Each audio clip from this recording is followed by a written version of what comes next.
Now, real quick, before we conclude today, I just have some thoughts on this whole thing with the Iran deal, and just wanted to kind of pass them along to you, because it's going to be a pretty fascinating thing to watch. Now, I know full well that I record this on a Monday.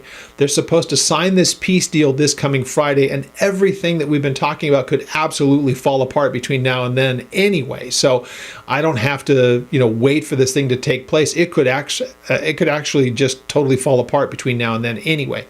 But let's assume that it gets put in place, and what are we expecting? So we don't know the internals of it. We don't know the details of it. I haven't heard it said a whole lot, but as we've been watching this going on for weeks, and why didn't he just go in and just lay waste to the place and take out the regime and all the rest of it? I always have kind of been of the opinion that the least amount of damage you can do to the place, especially if you can get rid of the religious crazy people and leave it to the basically 70+% of the population that wants nothing to do with a theocracy, you'd like to have a country that's still functional if they were able to take it back over. So none of that's happened yet.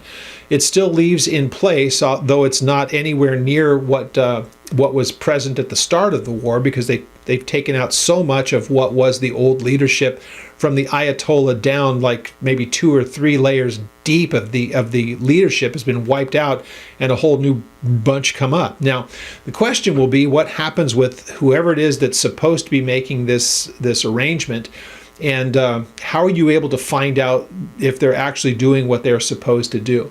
Now, we know what happened with the one that Obama had passed, and we know that the one thing that never gets brought up is that if you ever wanted to go in, according to that agreement, if you wanted to go in and look at any of their nuclear sites, they had 24 days to prepare for your arrival. So we shouldn't be surprised to find out that under that last agreement that was negotiated under Obama, they had done everything that they were not supposed to in the enrichment of uranium, and they had much more advanced ballistic missile technology than anybody thought could have reached Europe.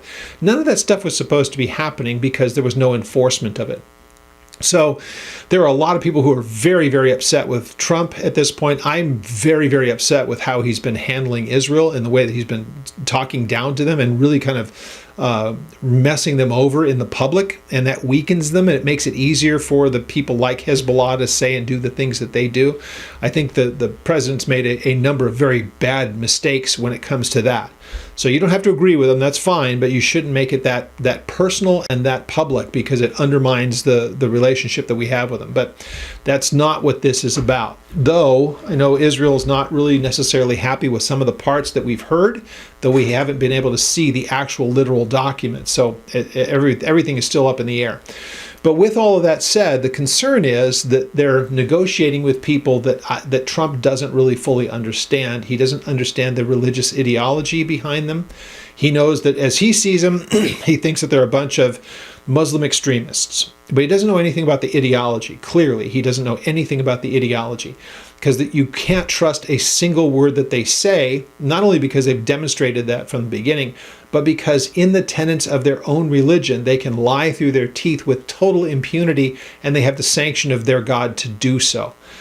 So it is impossible to have any kind of meaningful dialogue and meaningful relationship with that kind of a group.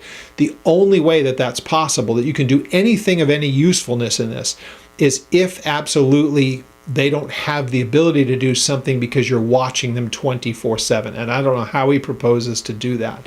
I know that if they had the first opportunity that presented itself to them, they would begin the whole process again of rebuilding everything, because they believe that it is their religious duty before their God to subdue the earth for the cause of Islam. That is their belief. So how you make any kind of agreement with them is something I genuinely don't understand. Now, there's so many times that I think people have underestimated what he does and why he does things.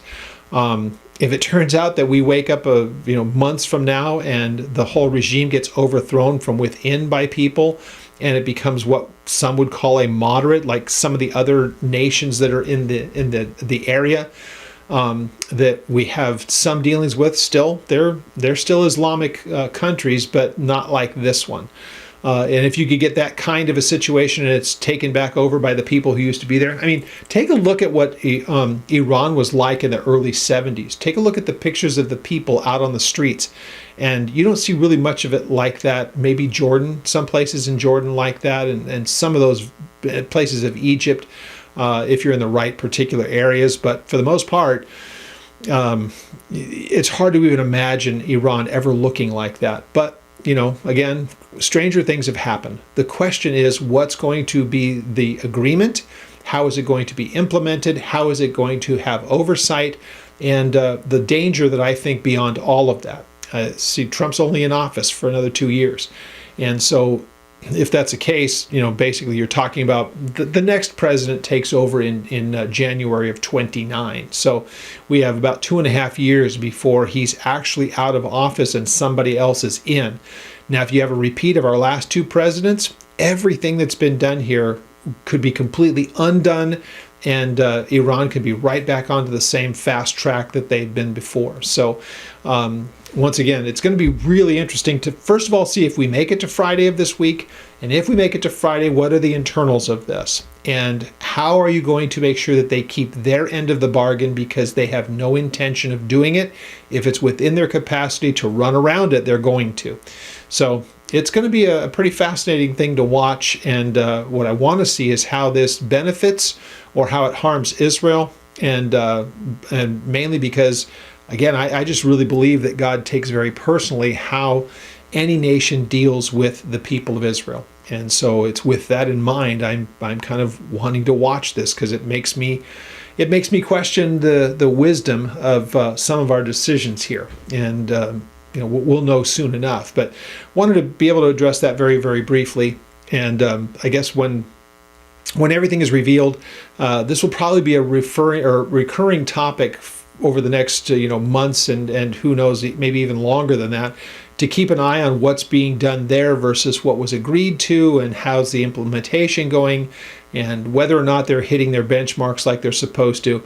The reporting is all over the map on this, and nobody really knows for sure, but we will soon enough. So anyhow, just wanted to kind of throw that out there to you. Once again, we are dealing with a group in Iran who has no intention, if it's within their power, to ever do anything of peaceful means with the Western world. They see us as the enemy. They've said as much in all of their time.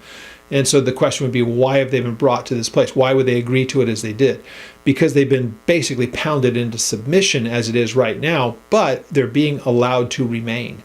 And so that's what has a number of people very, very concerned. They feel like this is the Neville Chamberlain with Hitler moment, and that's what's being done here. And so time's certainly going to tell. That we will know for sure, and it won't take too terribly long, I don't think.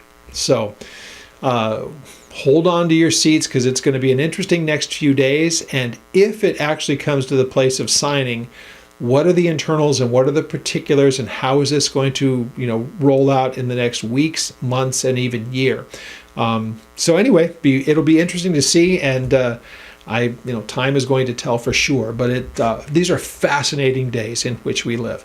If you have questions on anything that I've shared here this day on the chapter in Isaiah, or if you'd like information about our trip going to Israel next year, or if it's about what I've said as far as Iran and the quote peace deal that's been put together, please contact me through the ministry's website. That is oldpaththeology.net. And that email I answer. So if you send it to that email, it's in the contact us section there. I'll be able to answer any questions that you have on any of the things that we've discussed, or any Bible questions that you have, whatever it may be. That's how you can contact me. So we will pick up at a very fascinating section, chapter 36, next Monday as we're together. And it'll be, these next 4 weeks are going to be really, really interesting looking through these chapters because we have a great deal of historical fulfillment of things, which will be a lot of fun to get into. So once again, look forward to having you here with us next Monday. We also get together on Thursdays going through the book of Matthew, and we'd love to have you along for the Bible studies through both the Old and New Testament that we do here each week on Old Path. And so hopefully you're able to tune in for those studies as well.